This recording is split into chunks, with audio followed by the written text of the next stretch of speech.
So, the United States of America, land of the free, home of the brave, a nation built on liberty, justice, and the idea that all men are created equal. Except, and this is kind of a big except, for the roughly 4 million people who were literally owned by other people when those words were written. For 246 years, the American economy ran on stolen labor. Millions of African men, women, and children were kidnapped, shipped across an ocean, and forced to work under conditions that would make your worst day look like a vacation. They built the wealth. They planted the crops. They raised the children of the people who owned them. And they got nothing in return, except more of the same. This is the complete history of American slavery. The real version. Not the 2 paragraphs you got in school between the Revolutionary War and the Civil War, like slavery was just a weird intermission. This is how it actually happened. And fair warning, it's a lot. Before we get to the part where everything goes horribly wrong, let's talk about what Africa actually looked like before Europeans showed up. Because here's what they didn't teach you. West Africa in the 14th and 15th centuries was home to some of the most powerful and sophisticated civilizations on the planet. The Kingdom of Mali controlled more gold than most of Europe combined. Its emperor, Mansa Musa, went on a pilgrimage to Mecca in 1324 and handed out so much gold along the way that he accidentally crashed the economies of Egypt and the entire Mediterranean region. For over a decade, the man caused an international financial crisis by being too generous. Then there was the Songhai Empire, centered around the city of Timbuktu.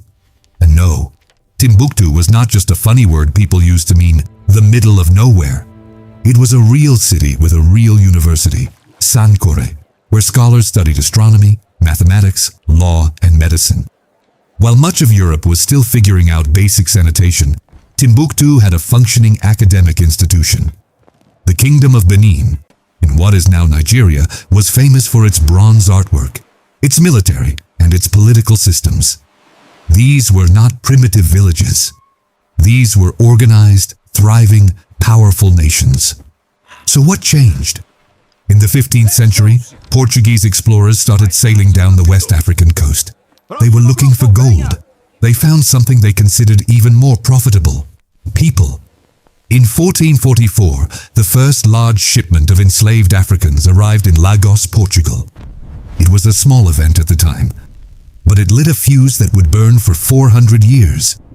What followed was one of the most efficiently evil systems ever designed. Here's how it worked. European ships left ports in Liverpool, Bristol, Lisbon, and Amsterdam, loaded with goods like textiles, iron, firearms, and rum. They sailed to West Africa, where they traded those goods for human beings. Then they packed those human beings onto ships and sailed across the Atlantic to the Americas.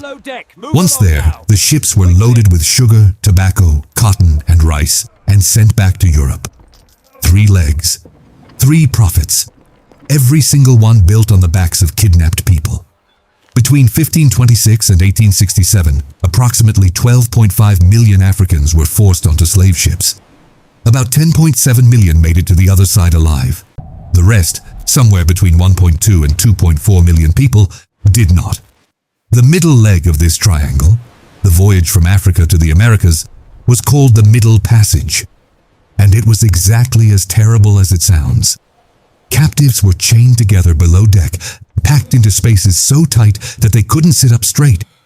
The air was thick with the smell of human waste, sickness, and death. Diseases like dysentery, smallpox, and scurvy ripped through the holds. People who refused to eat were force-fed, in some cases by having their teeth pried open with metal tools. People who resisted were beaten or thrown overboard. And despite all of that, resistance never stopped. Hunger strikes, attempted mutinies, acts of defiance on hundreds of recorded voyages. Some captives chose to jump into the ocean rather than live as someone else's property. It was a final, devastating choice. But it was theirs. Now here's a fact that surprises most people. Only about 3.5% of all enslaved Africans were brought to what would become the United States. The vast majority, and about 75%, went to Brazil and the Caribbean, where the sugar industry chewed through human lives at a staggering rate. But that small 3.5%, they would reshape an entire continent. August 1619. A ship called the White Lion pulls into Point Comfort, Virginia. On board are about 20 kidnapped Africans, seized from a Portuguese slave vessel. The English colonists trade food and supplies for these people. And just like that, American slavery begins. Well, sort of. The early picture was actually more complicated than that. In the beginning, the lines between slavery and indentured servitude in Virginia were blurry. Some Africans who arrived during this period worked for a set number of years and then went free.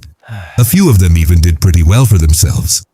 Take Anthony Johnson, an Angolan man who arrived around 1621. He eventually owned a 250-acre tobacco farm on the eastern shore of Virginia. He hired workers. He went to court and won cases. For a brief moment, it seemed like maybe, just maybe, race wouldn't define everything. That moment did not last.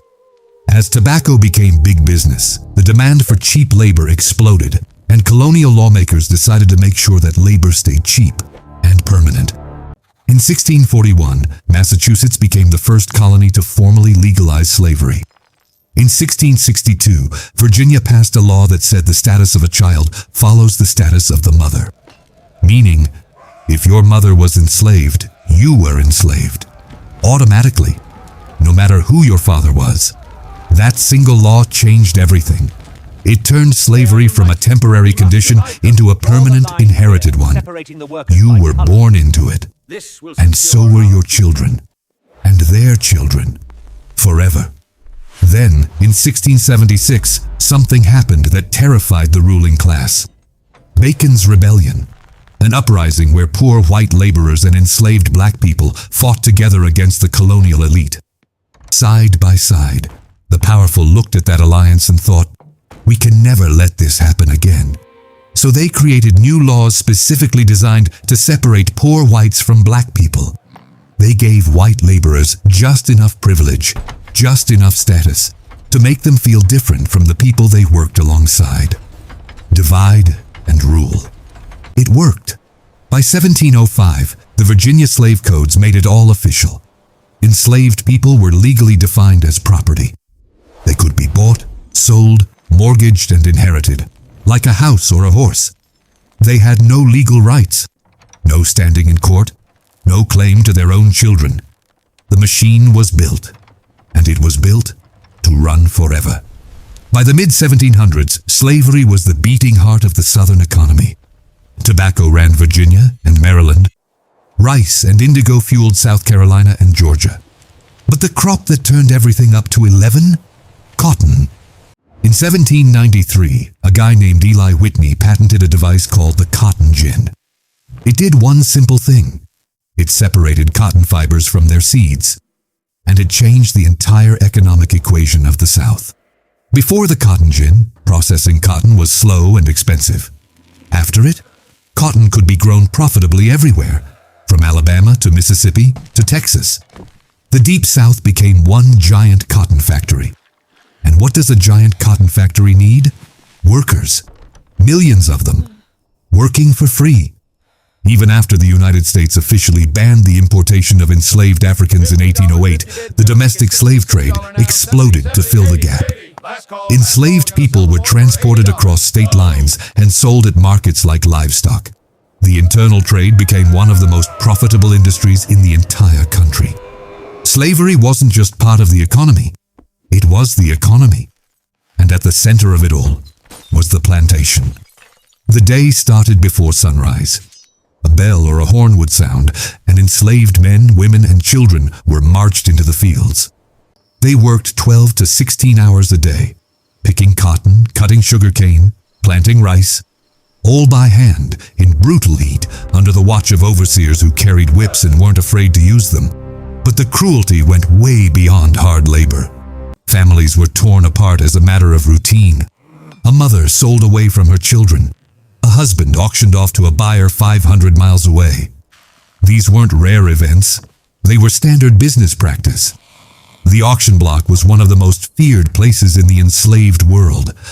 People were displayed, inspected, and sold to the highest bidder while crowds watched like it was entertainment. Enslaved people had no legal marriage, no right to keep their own names, no right to read or write. In many states, teaching an enslaved person to read was literally a crime. The system wasn't just designed to exploit labor. It was designed to destroy everything that makes a person. Their identity, their family, their hope, their humanity, and yet, somehow, they held on. Let's get one thing straight. Enslaved people were never passive victims. From day one, they fought back. Sometimes the resistance was quiet, working slowly on purpose, breaking tools, pretending to be sick, poisoning crops, small acts of sabotage that added up over time.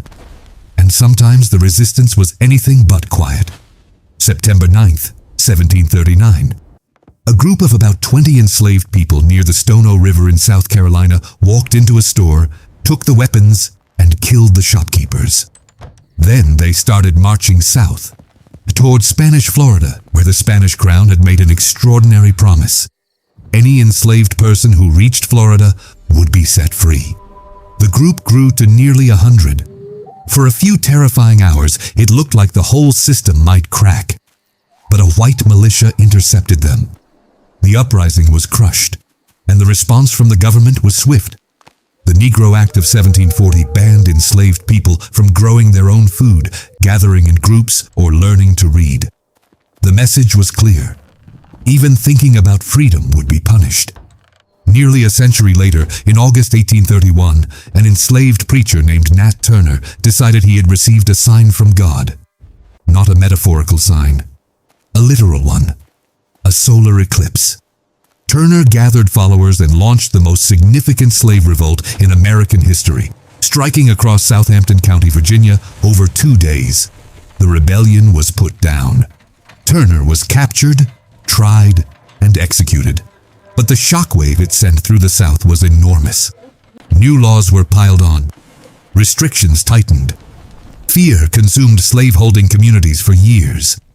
And then there was the Underground Railroad, the most famous resistance network in American history. It wasn't a railroad. It wasn't underground. It was a secret web of safe houses, hidden routes, and incredibly brave guides who helped enslaved people escape to the north and into Canada, where American fugitive slave laws couldn't touch them.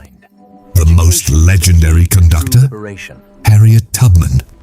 She escaped slavery herself, and then went back 13 times. She personally led about 70 people to freedom, operating under constant threat with a bounty on her head. She never lost a single passenger. While enslaved people were fighting with their bodies, a growing movement in the North was fighting with words. And those words were setting the country on fire. In 1831, the same year Nat Turner launched his rebellion, a white journalist from Massachusetts named William Lloyd Garrison started a newspaper called The Liberator. Garrison wasn't interested in compromise. He didn't want to gradually phase out slavery. He wanted it gone, now. His opening editorial made that crystal clear. I will be as harsh as truth and as uncompromising as justice. I will not retreat a single inch, and I will be heard. He was heard. But the most powerful voice in the abolition movement belonged to a man who had actually lived through slavery. Frederick Douglass escaped bondage in Maryland, taught himself to read and write, and became the most compelling public speaker in America. His autobiography, published in 1845, ripped away every comfortable lie the country told itself about slavery. He traveled across the U.S. and Europe, standing in front of huge audiences and essentially saying, "You claim enslaved people are inferior. So explain me." Nobody could. In 1852, Harriet Beecher Stowe published a novel called Uncle Tom's Cabin. It became the best-selling book of the entire 19th century after the Bible. It made people in the North who had never thought much about slavery suddenly care, deeply. When Abraham Lincoln met Stowe years later, he reportedly said, "So this is the little lady who started this great war." But the law still sided with the slaveholders.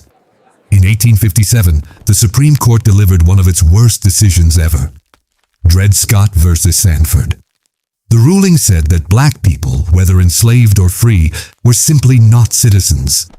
They had, in the court's words, no rights which the white man was bound to respect. Let that sink in. The highest court in the land said that, on the record. Then came John Brown. In October 1859, this radical abolitionist raided a federal armory at Harper's Ferry, Virginia, with a small group of armed men. His plan? Seize the weapons and spark a massive slave uprising across the entire South. The plan failed. Brown was captured, tried for treason, and hanged. The South called him a terrorist. The North, quietly, and then not so quietly, started calling him a hero. The country was tearing itself in half, and it was about to get much worse. November 1860. Abraham Lincoln is elected president. He hasn't even promised to end slavery, just to stop it from spreading to new territories. But for the South, that's enough. Within weeks, South Carolina secedes from the Union, then Mississippi, then Florida, Alabama, Georgia, Louisiana, and Texas. Together, they form a new country, the Confederate States of America. And just in case anyone wondered what it was all about, Confederate Vice President Alexander Stephens gave a speech, the Cornerstone Speech, in which he said openly that the Confederacy was built on the great truth that the Negro is not equal to the white man. There it is. No ambiguity. No states' rights. He said the quiet part loud. On April 12, 1861, Confederate forces opened fire on Fort Sumter in Charleston Harbor. The Civil War had begun. For the first 2 years, Lincoln played it carefully. He framed the war as being about preserving the Union, not about ending slavery. Politically, he had to. But as the war dragged on and the casualties mounted, the math became simple. You cannot defeat the Confederacy without destroying the thing the Confederacy exists to protect. On January 1st, 1863, Lincoln issued the Emancipation Proclamation. It declared that all enslaved people in Confederate-held territory were forever free. It didn't free everyone. It didn't apply to border states that had stayed loyal to the Union. But it changed the meaning of the war overnight. From that moment on, every Union advance was also a liberation. And it opened the door for black men to fight for their own freedom. Officially, nearly 180,000 African Americans served in the Union Army.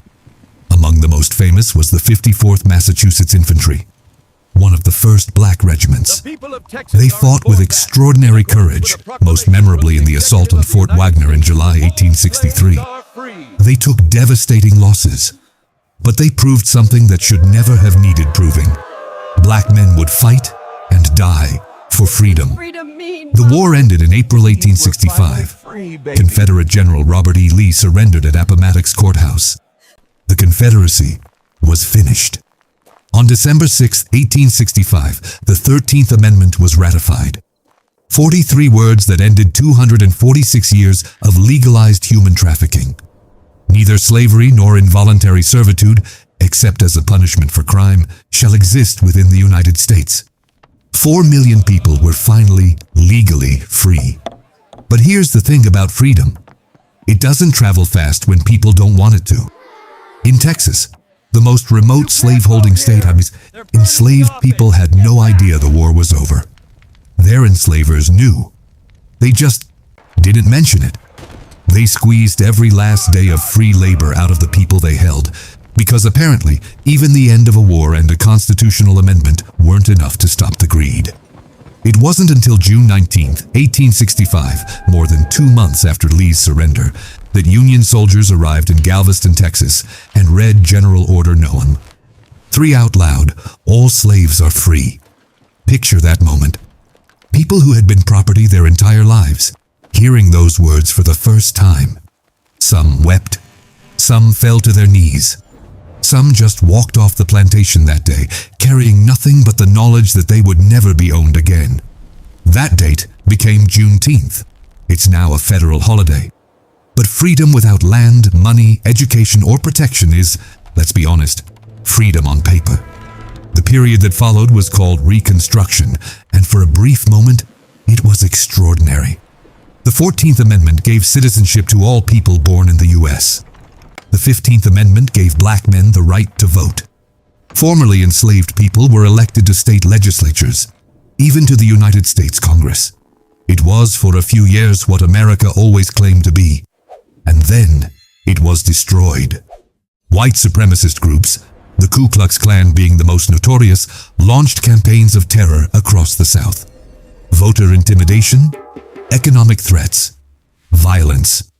By 1877, the federal government pulled its troops out and essentially said, the South can handle itself. It could not.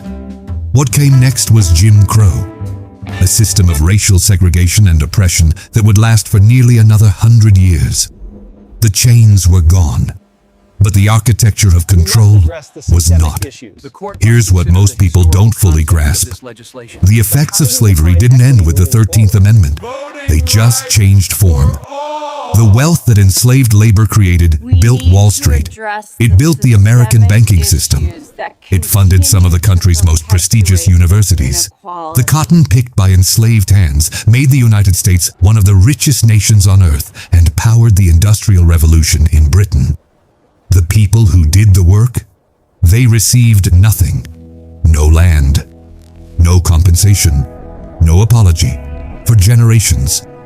The economic gap that slavery created has never fully closed. But the legacy isn't only about economics.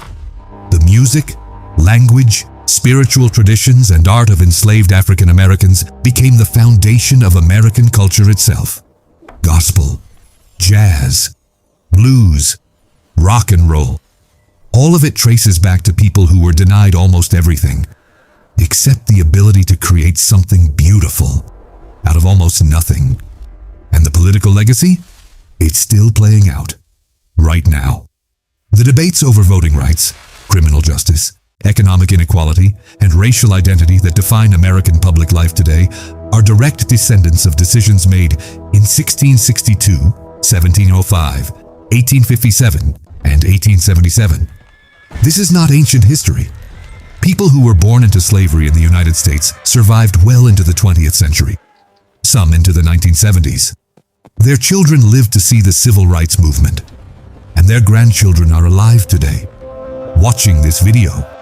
The distance between that world and this one is not centuries. It's generations. 246 years. 12.5 million people taken from their homeland.